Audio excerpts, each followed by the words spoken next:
Salut de nouveau troisième. Aujourd'hui, on parlera à propos des isomères dans notre vidéo alkane 4.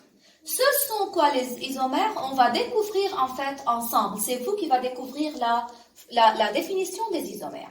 Si je vous demande, les élèves, donnez-moi les formules développées du méthane comme premier exemple.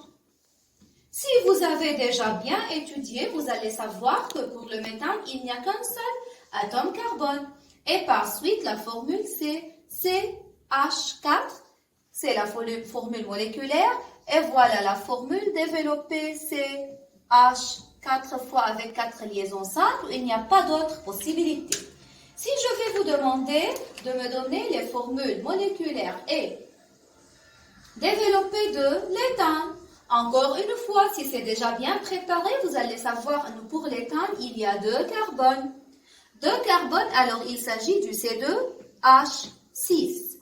Pour une formule développée pour l'éthane, il n'y a pas d'autre possibilité. Les 2 atomes carbone sont l'un à côté de l'autre et voilà sa formule développée. Si je vais la transformer en formule semi-développée, ça va être CH3 liaison CH3.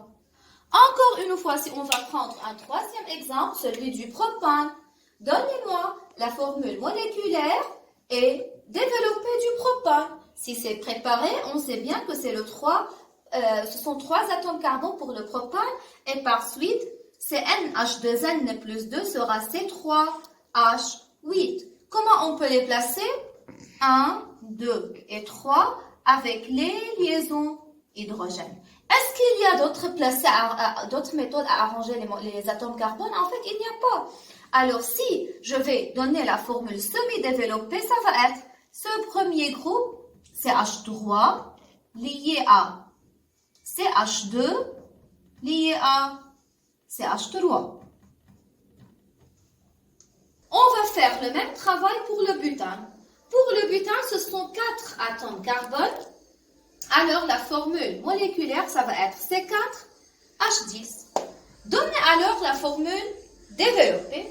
Je viens placer les atomes carbone, comme d'habitude, l'un à côté de l'autre, et on obtiendra cette formule développée-là, qui, une fois transformée en formule développée, sera CH3, ici CH2, relié encore à CH2, relié à la fin à CH3.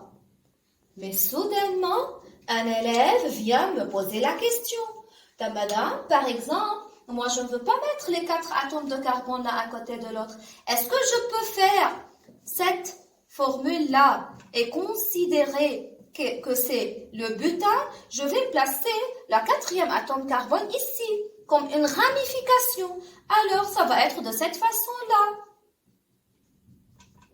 Des atomes hydrogène partout. Ce carbone a fait une liaison, il lui reste 3 atomes hydrogène. On va compter ensemble. Est-ce que ce sont ces 4? 1, 2, 3, 4. Oui, c'est ces 4. Est-ce que ce sont 10 hydrogènes? 1, 2, 3, 4, 5, 6, 7, 8, 9, 10. Oui, ce sont 4 carbones et 10 hydrogènes. Alors, c'est exactement la même formule moléculaire. Et ici, je vais la transformer en formule semi-développée. Ça va être CH3, relié ici à CH, en haut, et à un autre CH3 de l'autre côté, et CH3 ici.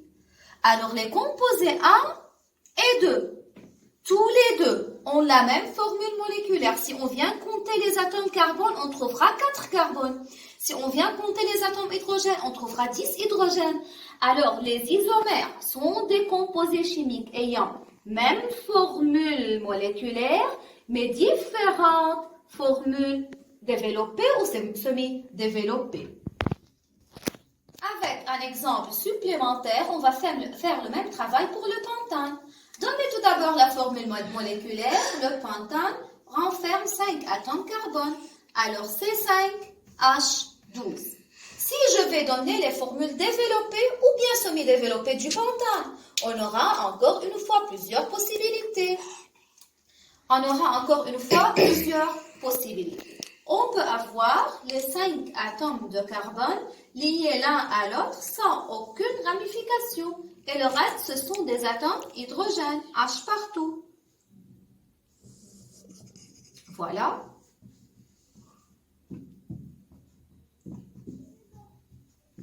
Comment encore on peut faire? On peut enlever le dernier carbone pour le mettre en ramification. Alors, ça pourrait être de cette façon-là. 4 atomes carbone l'un à côté de l'autre et une ramification méthyle car elle renferme un seul carbone vient ici alors. C'est pas toujours le pentane? Si. Alors, il y a un méthyle attaché à une chaîne de butane. Butane, 4 carbones. Méthyle, 1 carbone. 4 carbones pour le butane. 1 carbone pour le méthyle me donne de nouveau 5 atomes carbone. Alors, c'est toujours le pentane. Est-ce qu'il y a autre façon à faire ici encore à montrer le pentane?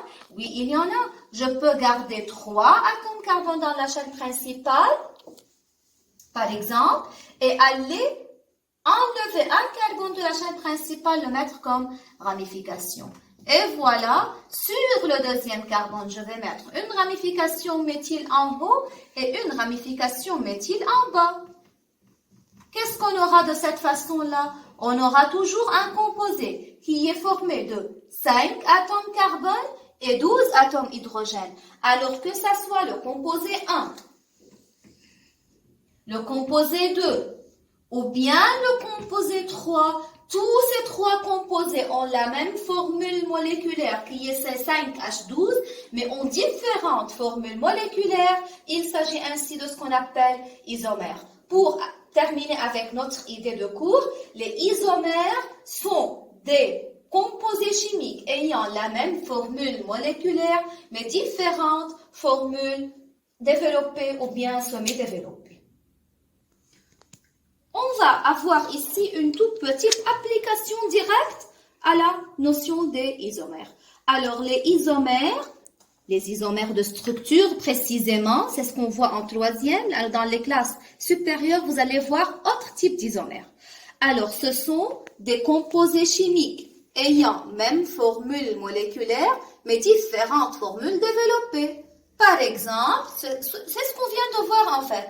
Pour le butane, partie A, donnez la formule moléculaire du butane. Pour le butane, on a 4 C. Et comme ce sont des alcanes CN, H2N plus 2, alors ça sera C4H, 2 fois 4, 8, plus 2, 10. Voilà la formule moléculaire. Donc, quelles sont les formules développées du butane? Avec l'Arnon cette fois-ci. Voilà. 4 atomes carbone, tout d'abord, je peux les placer les uns à côté des autres, avec des atomes hydrogène partout. Alors, c'est un alkane non ramifié, car chaque carbone est maximum connecté à 2 autres atomes carbone. Il n'y a aucun carbone connecté à 3 carbones, alors c'est un alkane non ramifié et le nom vient du nombre de carbones. 4 atomes carbone, alors c'est le butane. Dans certaines études, on ajoute N avant le butane pour dire non ramifié, par exemple. On peut le mettre, on peut ne pas le mettre. Alors N, butane. Ça va? Autrement, qu'est-ce qu'on peut faire? On peut avoir toujours 3 atomes carbone dans la chaîne principale, mais avec un carbone qui est ramifié, qui forme une ramification. Une ramification avec un seul carbone, c'est le méthyle. Alors, comment je vais nommer mon composé? Je compte tout d'abord, je choisis ma chaîne principale. Voilà, c'est la chaîne carbonée la plus longue. Ici, elle renferme 3 carbones. Alors, il s'agit du propane. Qu'est-ce qu'on a accroché sur ce propane-là? Une ramification avec un seul carbone. Alors, c'est le méthyle. Méthyle, propane. Précisément, le méthyle, où se trouve-t-il? Sur quel carbone? Sur le carbone numéro 2. Et voilà le 2-méthylpropane. On dit que ce sont des isomères car ils ont la même formule moléculaire et je la nomme, c'est 4H10, mais différentes formules développé ou semi-développé, les deux sont corrects. Alors, avant de terminer, en fait, j'ai terminé avec la notion des isomères, mais j'ai voulu en fait parler un tout petit peu de la température d'ébullition des alcanes. Une idée générale avant d'entrer dans les détails plus tard. On dit, vous avez un tout petit exercice, j'expliquerai le cours à partir de cet exercice-là. Sachant que la température d'ébullition du butane est 0 degré, et sa température de fusion est moins 126 degrés, on va trouver l'état du butane, c'est une faute ici, l'état du butane à 25 degrés, à moins 35 degrés et à 125 degrés. Tout d'abord, ça fait confondre. Donc, qu'est-ce qu'on veut dire ici? De quoi il s'agit-il? De quoi on va parler? On va faire la réponse d'une façon très simple, à partir d'un axe de température, comme ce que vous avez déjà fait dans la classe précédente. Axe de température. Qu'est-ce qu'on va placer sur cet axe? Les deux températures caractéristiques du butane. Il est 0 degré. Qu'est-ce qu'on a dit? 0 degré, c'est la température d'ébullition. Je voudrais la placer ici, le 0 degré. Là, on a une température plus petite. Et moins 126, je la placerai ici. Je reviens. 0 degré, c'est quoi? C'est la température d'ébullition. La température d'ébullition, c'est la température à partir de laquelle le butane devient un gaz. Ébullition halayenne. Alors, c'est à partir de cette température-là que le butane s'évapore et devient gaz. Alors, pour une température plus grande que 0 degré, le butane sera à l'état gazeux. Et la température moins 126 degrés, c'est quoi? C'est la température de fusion. La température de fusion, ici 126 degrés, veut dire, avant cette température-là, le butane était à quel état? À l'état solide. Plus haut que moins 126, on commence à être liquide. Alors, moins 126, c'est solide. Et plus que 0 degré, c'est gaz. Entre les deux, ça va être quoi? Bien sûr, entre les deux états, c'est quel état? Liquide. Ok? Alors, une température supérieure à la température d'ébullition, l'hydrocarbure est à l'état gazeux. Pour une température inférieure à la température de fusion, notre alcane est à l'état solide. Entre les deux, notre alcane sera à l'état liquide. Alors, tout simplement, à température normale 25 degrés, où est le 25 degrés? C'est ici à peu près. À quel état se trouve le butane? Comme vous voyez, c'est dans quel intervalle? C'est dans l'intervalle de l'état gazeux. Pour moins 35 degrés, dites-moi, où trouve-t-on les moins 35 degrés? Ou moins 126, 0. C'est entre les deux, c'est à peu près ici. Alors, à moins 35 degrés, à quel état se trouve le butane? Comme vous voyez, c'est dans l'intervalle du liquide. Et à moins 35 degrés, c'est l'état liquide. À 125 degrés, la dernière question, où se trouve le 125 degrés? C'est à peu près quelque chose ici. Dans quel état? Ça se trouve dans l'état gazeux. Ok? Une question intelligente vient ici se poser. Expliquez pourquoi le butane ne peut pas être utilisé dans les bonbonnes de gaz en Sibérie, puis Sibiria, où la température oscille entre 0 et moins 15 degrés. Dites-moi, entre 0 et moins 15 degrés, 0 et moins 15 degrés, c'est à quel état ça se trouve? Ici, ça se trouve à l'état liquide.